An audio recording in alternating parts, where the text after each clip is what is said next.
A very good evening to you and welcome to Rwanda Television News. My name is Sam Kalisa. And my name is Martina Abera. How are you doing, Martina? I'm very good. How are you doing? I'm very okay. All right. And as we kick off? Yes. President Paul Kagame in Brussels, where he was attending the 6th EU-AU summit in Brussels. The two-day meeting brings together leaders from both institutions, heads of state and government, and representatives from respective member states for talks on building greater prosperity. This Thursday afternoon, President Paul Kagame attended the roundtable discussion on peace, security, and governance, where leaders are discussing the need for a new approach towards addressing security challenges and achieving sustainable peace. In his remarks, President Paul Kagame noted that good politics and governance are like a healthy human body. Where governance is compromised, it is like having a weak immune system, which is vulnerable to all kinds of opportunistic infections or attacks. The head of state also noted that there is no way to build sustainable peace and security, both within and between the two continents, without putting governance at the center. President Paul Kagame observed that there is need for new thinking and new templates for joint action on counter-terrorism and peace support operations. President Paul Kagame pointed out that no amount of troops or funding can create sustainable peace. He said that leaders must simultaneously address the shortfalls in governance, which are the root cause of insecurity. He also said that parties want a relationship between the European Union and the African Union that is meaningful and produces concrete results. Earlier in the day, President Paul Kagame met with King Philip of Belgium at the Royal Palace and the Greek Prime Minister Kyriakos Mitsotakis ahead of the EU-AU summit. And still on President Paul Kagame's foreign engagements, Presidential Press Secretary Stephanie Nyombaire spoke to RBA about the details of President Paul Kagame's ongoing engagements. President Kagame began his trip with a short one-day visit to Doha, Qatar, where he met with the Emir, His Highness Sheikh Tamim bin Hamad. They had great cordial discussions about the bilateral relation that is ongoing between our two countries, and they discussed issues of mutual global interest with everything that's happening around the world, many of which they agree upon. From Doha, he continued on to Germany, where he met with the Minister-President of Rhineland-Palatinate, a state in Germany with which Rwanda has had a very special relationship for the last 40 years. We've had partnerships in the health sector, where doctors from Rwanda are still able to come and train in Rhineland-Palatinate, in the education sector, where many students are pursuing their education in Germany and able to bring the skills that they have learned back to Rwanda. The partnership has been ongoing for 40 years, and this year is a celebration of those 40 years and the accomplishment that has been made through that partnership. She also spoke to us on how the collaboration between BioNTech and Africa will transform healthcare in Rwanda and Africa. Take a look. The event that President Kagame attended today was a historical event where there was a launch and an unveiling of the BioNTech, which is a technology that will enable vaccine manufacturing to expand beyond anything we have ever seen before. The BioNTech is a container that contains the same equipment and technology used in the BioNTech factory in Marburg, but this time the container will be able to be used and shipped to be used in various countries in Africa. Rwanda plans to start manufacturing vaccines later this year, and the vaccine container that will be used to manufacture those vaccines will be arriving in Rwanda later this year as well.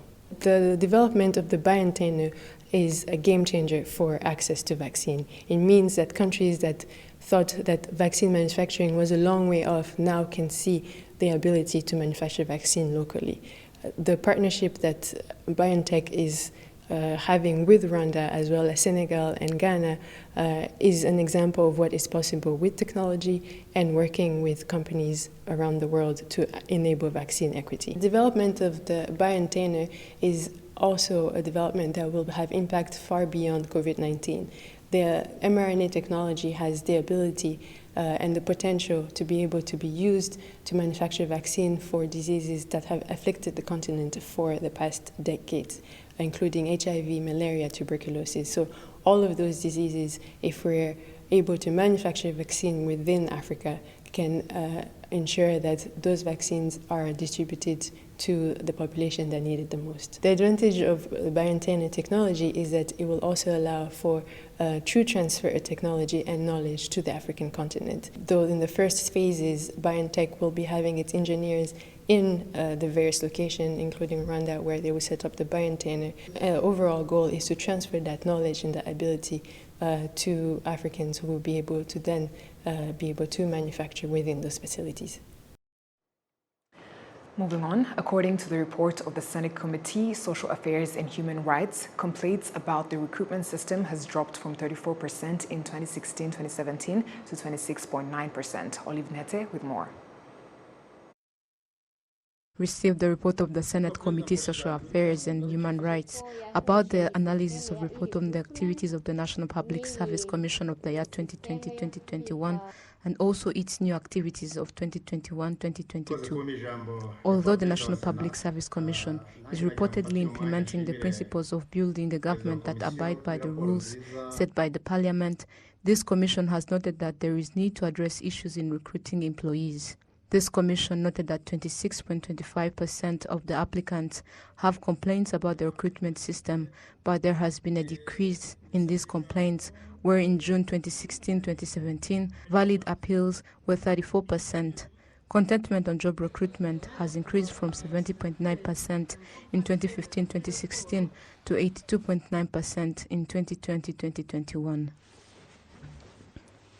According to the president of the Senate Committee Social Affairs and Human Rights, Adri Umuhire, there is still issues in the public sector. Icyiciro cya mbere ni amakosa mu gushaka no gushyira mu myanya abakozi ba leta. The first category of mistakes is in hiring civil servants. So there is still a problem of selecting non-qualified employees without diplomas, equivalents, and also hiring employees who do not have a 3 years experience in their work. These issues has been appearing for the past 5 years in the report of the National Public Service Commission, both in other districts and Kigali City, as the big number of issues comes from Kigali. Kuko ari naho henshi ubujurire buva ubona ko ibibazo bigenda abigaruka. There is a need for improvement in the recruitment system in government institutions, notes Senators John Bones Bideri and Juvenal Nkusi.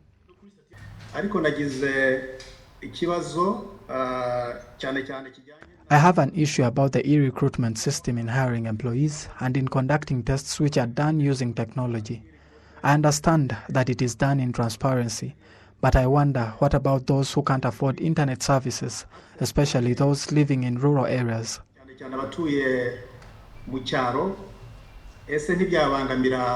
iriya komisiyo y'abakozi ba leta n'imwe muri za institution za bonne gouvernance z'imiyoborere myiza y'igihugu. The National Public Service Commission is one of the institutions of good governance, which means that it is in line with the basic principles of social welfare and good governance that gives everyone the opportunity to apply for a job. We are aware of the history of the country about how people were hired. This is a problem that needs to be addressed. We cannot say that this problem is diminishing. Rather, it should be addressed so as to resolve those issues.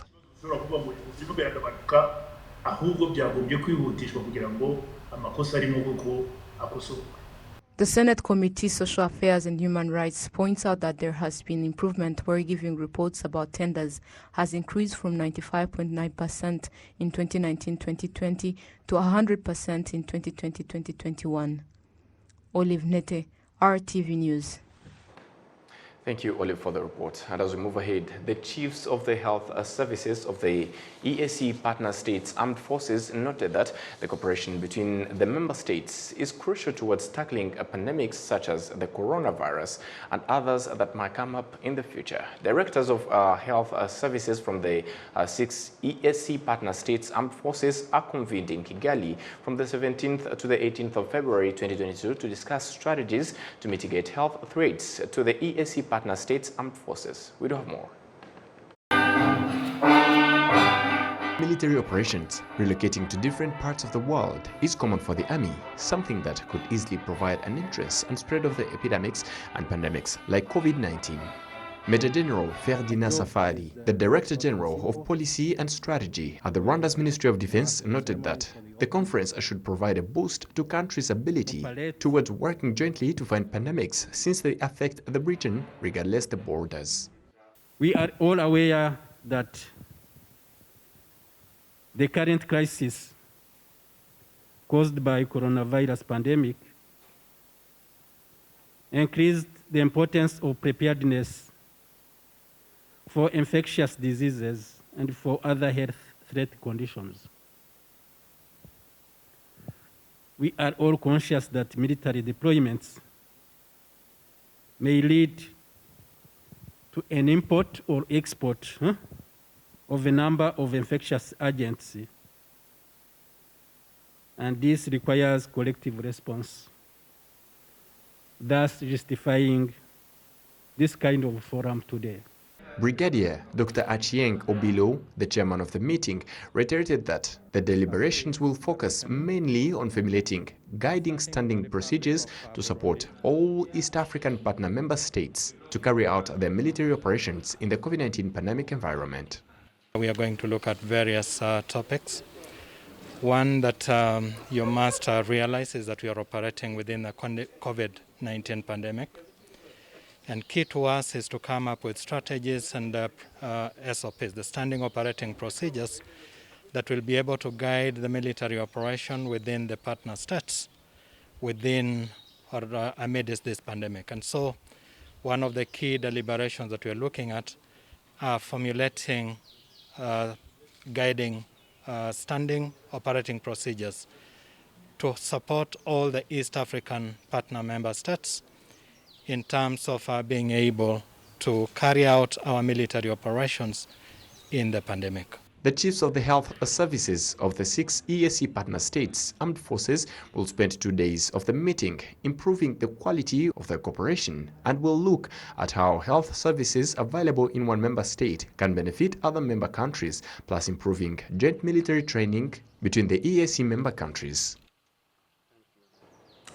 This Thursday, Rwanda Governance Board, RGB, held a consultative meeting with leaders of faith-based organizations and owners of private schools in Rwanda on the delivery of services in schools.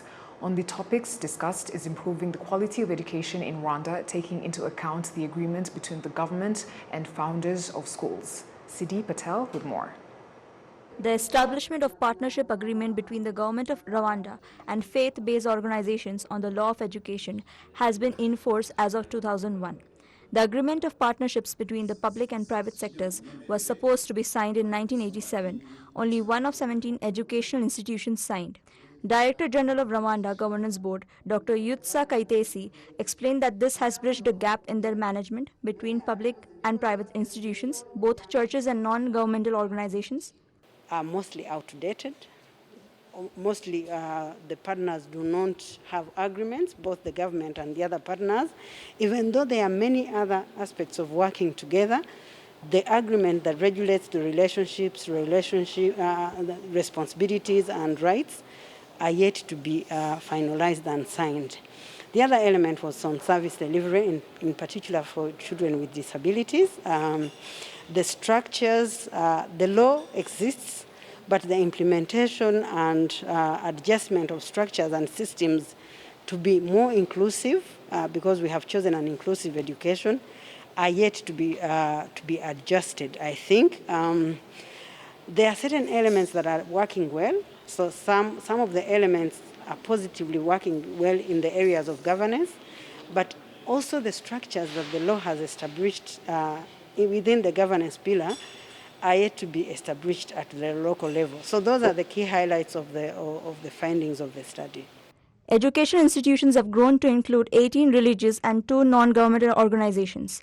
The RGB survey shows that 1.2% of companies own commodity control committees, management level is 5.3%, and the average service delivery is 67%. This partnership will ensure that the management of schools becomes seamless. We requested that the leaders of the schools, from the director, the secretary and the accountants, to those in charge of the discipline and education, to abide by the rules while recruiting teachers via discussions and interactions.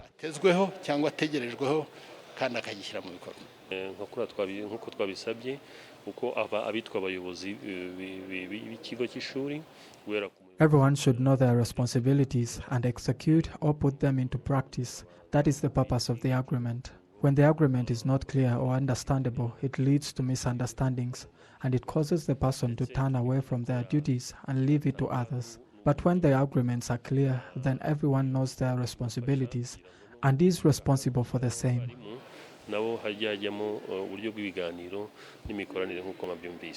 Father Lambere Duzijizimana, the Secretary General of Catholic Education in Rwanda, noted that within 2 months, the agreement on education cooperation between state and religious institutions, non-governmental organizations, will be finalized. Minister of State for Primary and Secondary Education in the Ministry of Education, Twagirayezu Gaspar, stressed on the fact that implementation of this agreement will also be contributed to improve the quality of education. 54% of the schools we work with are religious schools. Most of our partners are religious people, but they have other private schools, which becomes difficult to manage. That is why we need the guidelines explaining what the government does and what the partners do. We hope that if the guidelines are clear, governing schools will be manageable and there would be an improvement in the quality of education as well.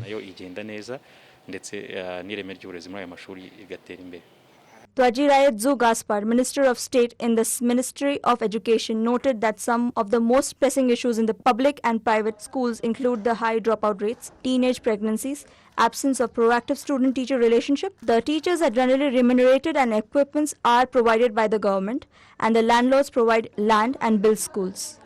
Siddhi Patel, RTV News. Thank you, Siddhi, for that story.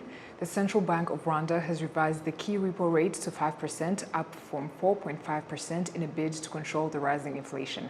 According to the released figures, inflation is projected to be above the benchmark of 5% in 2022 on the average and threatening to the upper bound of 8% towards the end of the year. Ethan Tashabia with more. In various parts of the country, there is a rise in price of some of the best commodities, so that even people point that it has greatly impacted their livelihood in the recent past. Insurance fees have increased almost threefold. Previously, we paid insurance at 65,000 Rwandan francs, but it later increased to around 130,000 Rwandan francs, and it has increased further to 155,000 Rwandan francs.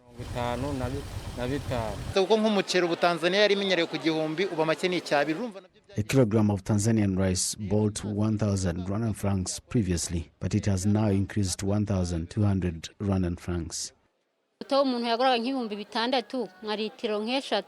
3 kilograms of cooking oil bought at 6,000 Rwandan francs, but that has now increased to about 7,000 Rwandan francs. Same for sugar, the price has increased. A kilogram of sugar previously bought about 1,000 Rwandan francs, but it is now at 1,200 Rwandan francs. In this regard, the governor of the Central Bank of Rwanda, John Rwangombwa, explains that this is also the case in the global arena, which is why steps have been taken to increase the interest rates on the central bank's lending to commercial banks and microfinance institutions. He explains how it will help to cope with the rise in prices on the market and to keep the financial sector stable. At the moment, the COVID-19 pandemic is on the wane.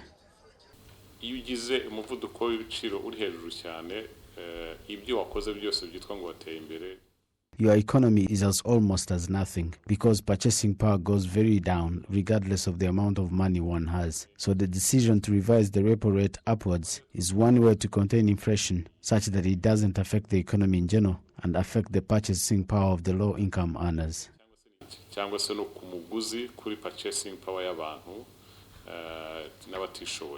Governor John Rwangombwa emphasizes that revising key repo rate upwards will not affect banks and small financial institutions.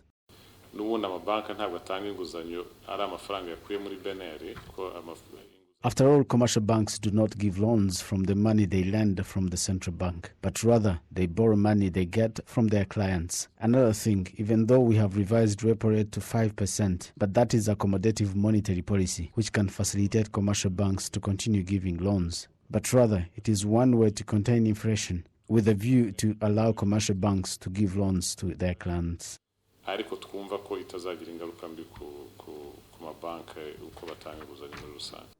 This is also the view of some of the leaders of commercial banks in Rwanda, as the reduction of COVID-19 pandemic has led to the increase in their lending, and borrowers are starting to repay so well that they have no problem in increasing the central bank's repo rate.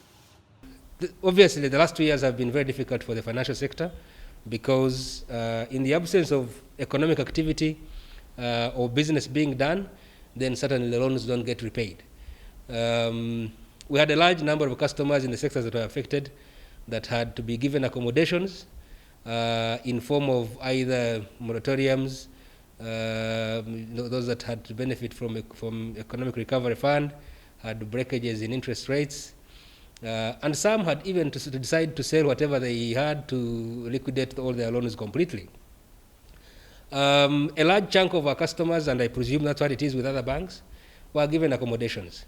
Some of the customers, having realized that we are in this pandemic effects for a long while, but when the measures were eased a bit, the education sector has bounced back and the schools are paying. So some of those sectors, customers in those sectors have started paying their obligations, and we believe what we see in this year, 2022, with all the accommodations that are happening around the world, most economies opening up other than China, I guess, the rest of the world opening up, travel starting to come back again, and people also thinking that, you know what, we need to live with this. We expect that to result into investments and doing business. We expect it to drive optimism. We are hearing this year, CHOGM is confirmed in June. That is driving a lot of optimism. However, the Central Bank of Rwanda has identified the issue of borrowers whose operations have not rescinded during post-COVID-19 period. According to the statistics from the Central Bank, financial sector's assets grew by 19.5% to 7,569 billion Rwandan francs in December 2021, compared to the growth of 20.2% in December 2022. In the banking sector, there was a 15.4% increase in new approved loans of about 1,230 billion Rwandan francs, compared to their decline of 8.2% in 2020. While insurance companies accounted for 21.6% of insurance contributions, up from 10.4% in 2020. As of December 2021, 88.9% of loans had been postponed or revised, and the repayment agreement had been repaid normally, so that the rate of unsecured loans remained below 4.6% in 2021. Reporting for RwandaTV News, Ethan Tashabia. Thank you, Tashabia, for the report. And as we proceed, farmers in Gishwati pasturage say they are ready to put in action what is required of them to have completed their cow barns in 1 week in order to for their calves and livestock to be protected from predators. Nyabihu, Ngororero and Rutsiro districts, 100 calves have been killed by unknown animals. Ministry of Agriculture and Animal Resources have asked farmers to complete the construction of the cow barns in 1 week, which they say is ready to be implemented. If we were to even think of not abiding by the set measures, it would just be irresponsible of us, and one would need to be punished for it. Another issue that worried farmers was the Ministry of Agriculture and Animal Resources directives on the land they were given in Gishwati, because most of the documents they are given don't comply with the land area they were given. It was hard for us at first because we couldn't even go to the bank to ask for a loan in order for us to build proper cow barns to protect our cows, because it required us to have authority over the land we were given. However, what we continue to thank our president for is that now the Ministry of Agriculture and Animal Resources, as well as the Ministry of Environment, they have assured us that all the problems that we faced of the land that was given to us in Gishwati by the government are going to be fixed. This way, we will be able to build proper cow barns and improve our farming skills. Minister of Environment, Madame Jean-Marie Jeanne d'Arc, says that the aim is to help farmers know the boundaries of each other. The problem that we realized is that there are no set boundaries between the different cow barns. One person can have 5 hectares and the other 3, and they can easily get them mixed up because there are no visible limits. One can even decide to sell some part of the land, yet it is not allowed. That is why we revised the measures together with the Ministry of Agriculture and Animal Resources. This is in order for the farmers to keep developing. Another thing is that as soon as we establish where the boundaries are, each farmer is required to put barriers around. This is in order for us to stop the conflicts that has been taking place. The Minister of Agriculture and Animal Resources, Dr. Geraldine Mukeshimana, has something to ask of the farmers in line with the animals that have been eating the cows for a while now.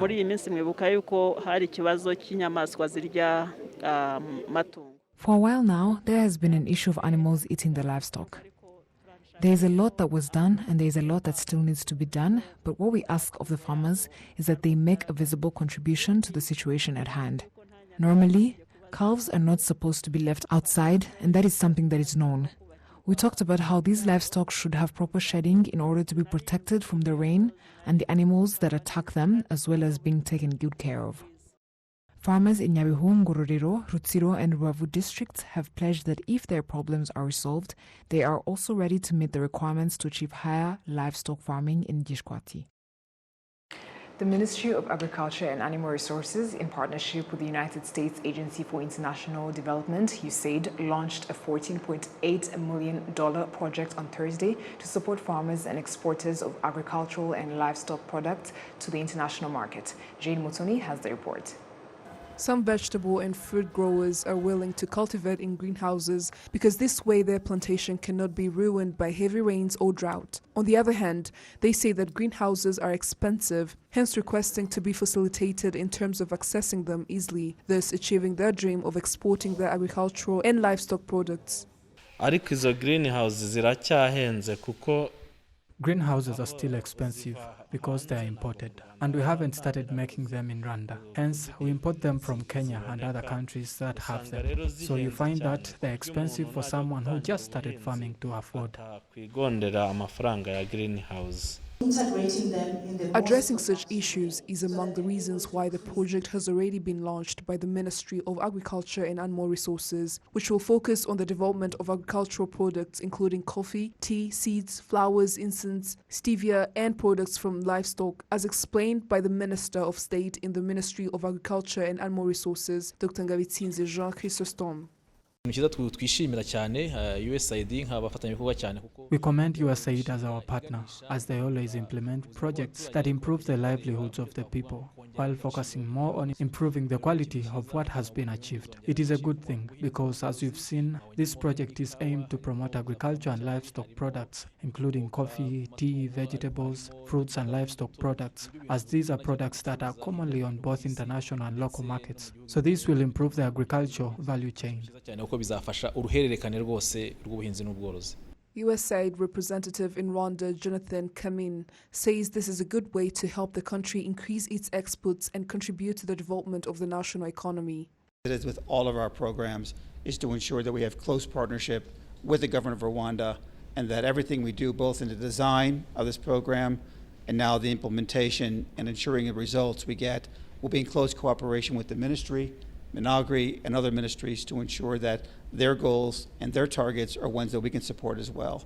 As I said before, we really do believe that with the partnership of our partners, their implementers, the government, and all the other key participants in this thing, there's nothing we cannot achieve. As I said, we can achieve a lot with this program. The country aims to bring in $1 billion of revenues from agricultural exports by 2024. Jane Mutoni, RTV News. Thank you, Jen, for the report. And lastly, on the local scene, officials from Somalia who are in a working visit here in Rwanda have visited Karama in Kigali, Nyarugenge district, and other development projects in the city of Kigali. We do have more with Innocent Mugabo. A delegation of officials from Somalia who are currently in Rwanda on a study tour visited various infrastructures including the model villages of Karama and Mhazi and a waste recycling facility in Kamonyi district. Residents of the model village of Karama stress that they now comfortably sleep, unlike when they were still living in the high-risk zones. We are lucky that they relocated us. We can now comfortably sleep.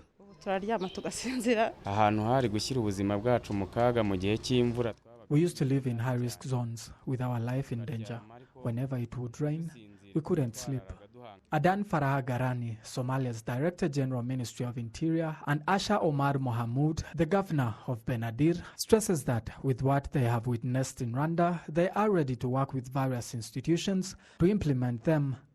Today we visited the integration site where the IDBs and Islamists have been integrated into model houses. Really, it was a good lesson. That one, I can say, it's a durable solution initiative where people have been moved and relocated from the Islamists to modern houses, modern flats. And that one really was a good lesson. The other place we visited was the waste management recycle site. It needs really to apply and to explain all these things to the different stakeholders.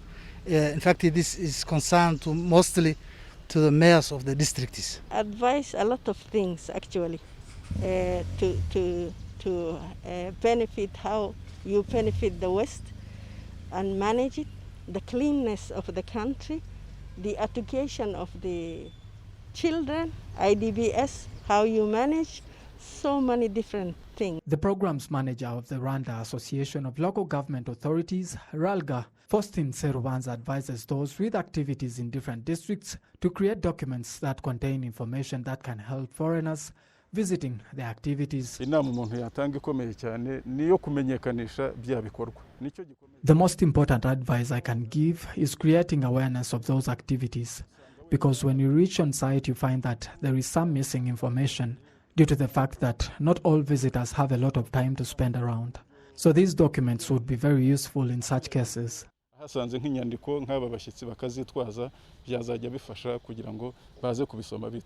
These Somali officials are also expected to visit Mbuganzeri Model Village in Bugesera district this Friday. Innocent Mugabo, RTV News. And on behalf of the entire news production team, thank you very much for being with us. My name stays Sam Kalisa. And my name, Martina Evera. Goodbye. And stay safe.